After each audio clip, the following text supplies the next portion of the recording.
Bon, on a eu un peu de retard. Du coup, pour reprendre depuis le début, si vous avez vu la première partie de la rénovation du skatepark, vous savez qu'on avait fait déjà la première partie dans la salle avec des rampes plates et qu'on avait eu l'idée de faire une mini dans la nouvelle salle. Cette salle-là, du coup, on voulait l'occuper aussi avec une partie street, avec des rails en descente, des cairns en descente et une funbox. Surtout que faut savoir que l'autre salle, donc la première, c'était là aussi où il y avait beaucoup de gens qui venaient et qui venaient tous à lire, donc c'était pas très pratique. On avait nettoyé du coup la deuxième salle. Du coup, on se voyait pas ne rien en faire de cette salle-là parce que ça nous avait quand même pris beaucoup de temps de tout nettoyer. Et du coup, on s'est dit ouais, on va faire un module, un gros module au centre de la salle avec des rampes des deux côtés de la salle pour prendre l'élan pour aller dessus. Sauf qu'on a eu un problème qui s'est posé très vite, c'est qu'on n'avait pas assez de bois, enfin on n'avait pas de bois du tout. On voulait avoir du vrai bois quoi pour les nouvelles rampes, pour faire un truc Du contreplaqué, c'était mieux. Du coup, vous vous demandez sûrement comment on a trouvé la solution pour le bois. Et on les a empruntés. On appelle ça emprunter à durée indéterminée sans l'accord du propriétaire. Voilà. Pour notre défense, les planches étaient en train juste de pourrir dehors et ils s'en servaient pas quoi. Donc c'est ça. Puis ouais, c'était plus ou moins abandonné. Donc la première étape c'était de faire les funs qu'il y avait sur les deux côtés. Donc pour les kickers en question, on avait des triangles rectangles. Oui, je vous renvoie à l'école. Et on utilisait ça, donc on a coupé des poutres et on les a mis en travers pour faire les tasseaux pour la structure de la rampe. Après les kickers, on a dû faire le gros du module, donc l'espèce de terrasse surélevée qu'il y a au centre du module et qui relie tout. Et donc on a dû imaginer une solution pour ne pas utiliser trop de bois, mais quand même avoir du coup des fondations assez solides. Et du coup, c'est toi qui as imaginé ça, hein. Il a pensé à faire comme des échelles qu'on mettait à l'envers un peu. Ça reliait tout, c'était solide et donc c'était bien. Donc on a fait ça 2 fois.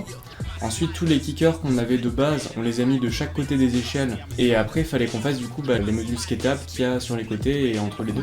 Après il n'y a plus qu'à rajouter la structure pour les curls et pour le rail. Pour le rail c'était plus compliqué parce qu'il fallait que ce soit solide mais en même temps fin pour que ça reste skatable. Mais du coup ça devait pas dépasser 8 cm de large parce que c'était la largeur des barres en métal sur lesquelles on slide quoi.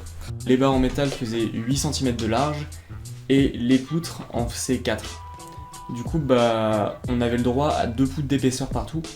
Donc vous savez bien qu'en fait c'est assez compliqué de faire tenir quelque chose qui soit solide sur 2 poutres d'épaisseur. Du coup on a dû creuser l'intérieur des poutres pour faire rentrer des poutres dans d'autres pour essayer de faire des bricolages. Et au final le rail il est bien. Franchement oui, ça, on va voir sur la vidéo, ça se skate vraiment, c'est très agréable quoi. À chaque fois qu'on faisait des modules, on savait le résultat qu'on voulait, on savait les mesures, mais on savait pas comment on allait le faire. Et en fait on réfléchissait sur le coup comment on voulait faire le module, comment on allait disposer les poutres, etc. En vrai moi j'ai pas trouvé du tout que c'était la partie la plus compliquée dans le sens où une fois qu'on avait découpé les planches, c'était fait, il n'y avait plus qu'à visser et à faire bien sur les mesures et à ce que ce soit solide quoi, mais sinon c'était pas... c'était la partie aussi la plus intéressante parce que c'est vraiment là où... Ouais, c'était le plus satisfaisant aussi, on voyait en plus ça prenait vite du volume, c'était vraiment le moment qui était sympa à construire aussi. Je dirais qu'en peut-être 2-3 semaines, le gros du module, toute la structure elle était faite en fait. Et comme dans la première partie en fait on n'avait pas d'outil électrique à part nos visseuses, du coup toutes les découpes on a dû tout faire à la main en fait. Et c'est ça qui nous prenait le plus de temps. Une fois qu'on a fait ça, il fallait plaquer du coup le module. Je vous cache pas, c'est le moment où on a eu un petit peu C'était chiant. Ouais, on a une baisse de motive. Déjà on pouvait commencer vite fait à skater, donc on avait envie de skater et pas forcément de construire. Et en fait pour calibrer bien toutes les planches et tout... On devait prendre des bouts de carton et surélever un petit peu plus la planche, un petit peu moins, etc. C'est les finitions à chaque fois le plus chiant en fait, parce qu'on voit plus rien avancer. Il y a tous les défauts qui ressortent et qu'il faut corriger à ce moment-là. Tous les trucs où on se dit on le fera plus tard, on doit le faire là quoi. Et du coup en plus en skatant on a répété des trucs forcément parce que il y avait pas encore de plaquage donc c'était fragile. Ah, on va mettre la vidéo des vannes là. Ah la petite chute des vannes, elle était faite. Dans la nouvelle salle du skatepark, il y a une fosse, genre une énorme fosse. Et le module il est au milieu et en fait il nous fallait un quarter de chaque côté. Du coup en fait il fallait qu'on trouve un moyen pour avoir cette place parce que sinon le module n'était pas utilisable vraiment en fait. Du coup l'idée qu'on a vue c'était... Déjà tout enlever, de vider ce qu'il y avait dedans et à partir du sol construire une structure et de faire un plancher dessus pour pouvoir rouler. Et par-dessus, bien sûr, mettre le quarter. L'idée que j'avais eue du coup c'est j'ai pris des poutres et je me suis dit ok donc la rampe en question on a une partie qui est du coup un peu un rectangle qui vient comme ça, enfin on a un angle droit quoi et ici on a une courbe qui fait ça. Et donc je me suis dit avec combien de poutres on pourrait réussir à avoir l'intégralité de cette rampe. Comme je vous ai dit on n'avait pas d'outil électrique et couper une courbe comme ça dans les poutres à la main non, genre non en fait, tout simplement. Et du coup une fois que je les ai ramenés chez moi, ce qui était très chiant aussi c'était que pour utiliser les poutres, faut d'abord enlever tous les clous qu'il y a dessus. Donc là toutes les poutres que j'avais ramenées, fallait que je les décloute. Vu que j'avais la flemme de tout ramener, j'ai dû tout faire à la main. Après, une fois que j'ai eu tout découpé, fallait que je monte les rampes.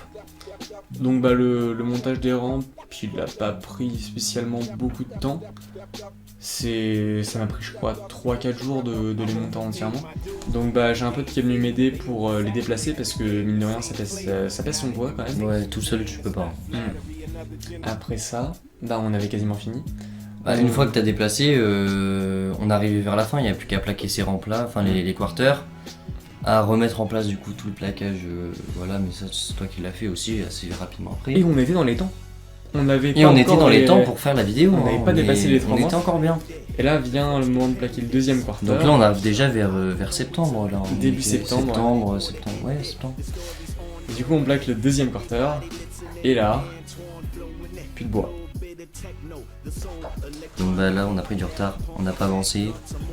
Puis entre temps on s'est à moitié fait détruire ce qu'on avait construit par les autres gars qui venaient, les mecs de l'airsoft, ouais. Les gars qui jouent à l'airsoft, nous on les gêne puisque eux ils veulent jouer et eux ils utilisaient nos modules comme des planques.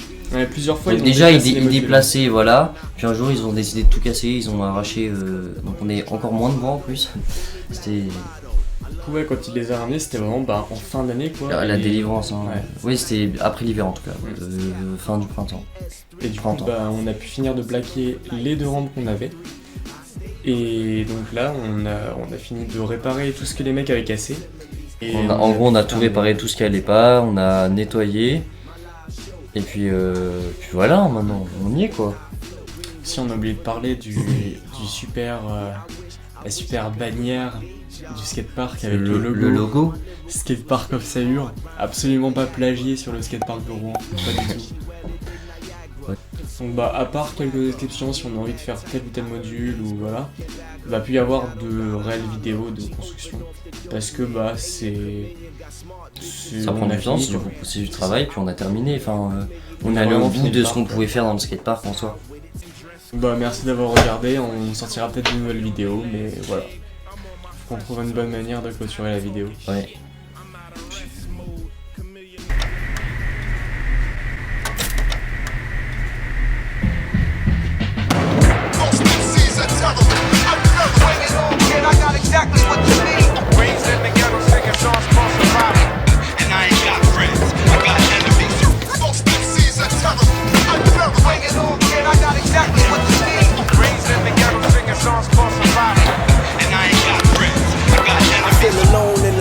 Lost members of my team, I don't know if it's beef or if it's over cream. I mean, no love going, a grudge in between, but actions and intentions don't appear as they seem. Do they leave me out on purpose because I outshine? Do they know I still a show with the flow, the throne's mine? When niggas become hoes, they turn into foes and war casualties every time I explode. So I won't impose a cheesy op to expose who treating they nose or who need to tame a hoe. No need for low blows. Violence the beat did it, and homie if I said it, then damn right I meant it.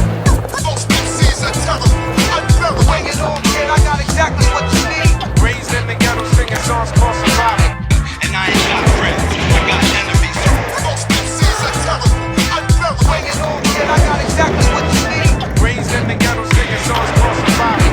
And I ain't got friends, I got enemies. The death flow in the new playlist, and the debate is who the greatest is. Nigga, just don't say shit. I represent a place where the hate is embedded, and ain't nobody doing no favors, no credit. And they don't give a fuck if it's a radio edit and an open mic's a joke and niggas don't get it. It's written all over your face. I just bust off half a bar stuck in the middle. A little fuck y'all. Used to be my homie, you was in my left titty. Now a nigga need a pass if I catch you in my city. I'm a grown ass man and still willing to kill a kid. Put a donut on your dome like Jay Dilla did. Rewrote the story to Juice to see the villain live. Bishop threw Q off the roof, then he spill a swig. 40 to your memory. DRS, you niggas can't get it run, cause we got next, motherfucker.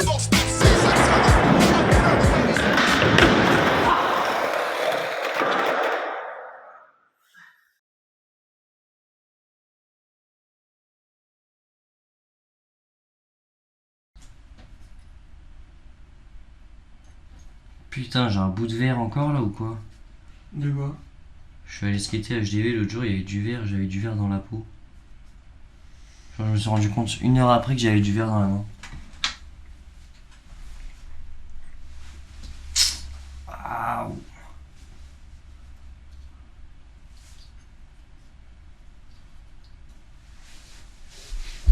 J'ai essayé de pas trop bouger du coup les réglages. Ah oui, j'espère. Attends, mais je vais revérifier. Tu vides là? Ouais. Oh putain. Ça va, c'est pas.